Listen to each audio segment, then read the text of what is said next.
This is VOA News. I'm Tommy McNeil. Voters in 6 U.S. states cast their ballots for former Vice President Joe Biden and U.S. Senator Bernie Sanders in the race for the Democratic Party's presidential nomination. Biden won several states big over Sanders. Voters also casting ballots in the states of Idaho and Washington, North Dakota, holding Democratic caucuses. U.S. health officials say more and more public and private laboratories are now able to test for the coronavirus. AP Correspondent Mike Grassio. Clusters of coronavirus cases are being reported on both coasts of the United States, with 70 cases now connected to a biotech conference in Boston, leading Massachusetts Governor Charlie Baker to declare a state of emergency. In hard-hit Washington state, 10 nursing homes are reporting infections. Washington Governor Jay Inslee. In 7 or 8 weeks, there could be 64,000 people infected in the state of Washington if we don't somehow slow down this epidemic. On the campaign trail, Democratic presidential candidates Joe Biden and Bernie Sanders called off rallies scheduled in Cleveland Tuesday night. The last thing in the world that we will ever want to do is put anybody in danger. I'm Mike Grassio. Members of President Trump's coronavirus task force held a news conference Tuesday with updates on the spread of the disease and what Americans should do to cope. While the number of new cases in China has slowed, the director of the National Institute of Allergy and Infectious Diseases, Dr. Anthony Fauci, said coronavirus continues to be a problem globally. The cases continue to increase globally. We're paying particular attention to the cases in Europe, in Italy, and France, in which we're starting to see that up at the same time as the relative number of new cases come down from China. What we're seeing in Europe is that Europe is in that upslope. A question by reporters, U.S. President Trump said he has not been tested for the virus. This is VOA News. Afghanistan's President Ashraf Ghani has issued a decree setting in motion the release of thousands of Taliban prisoners as the U.S. military begins a troop drawdown in the country.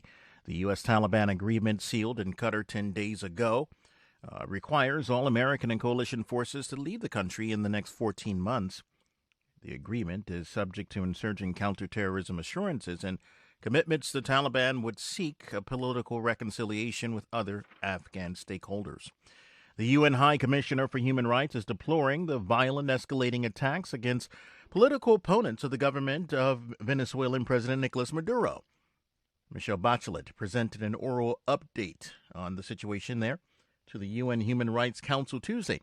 Lisa Schlein reports for VOA from Geneva. Human Rights Chief Michelle Bachelet says the human rights situation in Venezuela has worsened since she last reported on conditions in that country in December. She speaks through an interpreter. My office has also documented aggressions against members of the political opposition, protesters, and journalists. And the security forces did not act to prevent such aggressions. We have also registered cases of seizures by political parties and NGOs. These aggressions are usually accompanied by a rhetoric that stigmatizes, exposes, and discredits the victims and justifies violence. Bachelet, a former president of Chile, says she's also concerned about pending legislation to sanction human rights organizations that receive funding from abroad.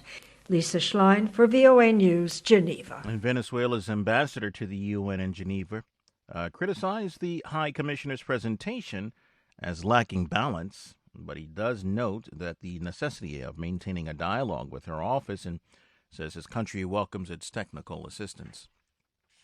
As thousands of migrants continue to mass on the Turkey-Greece border, there have been few signs of a breakthrough in emergency talks between Turkey and the European Union.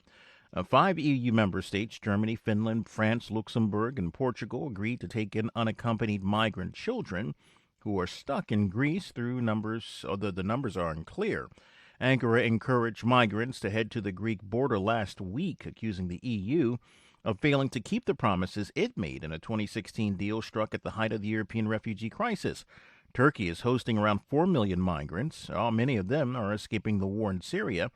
However, critics say most of those trying to cross into Greece are not from Syria and accuse Turkey of weaponizing migrants to blackmail Europe.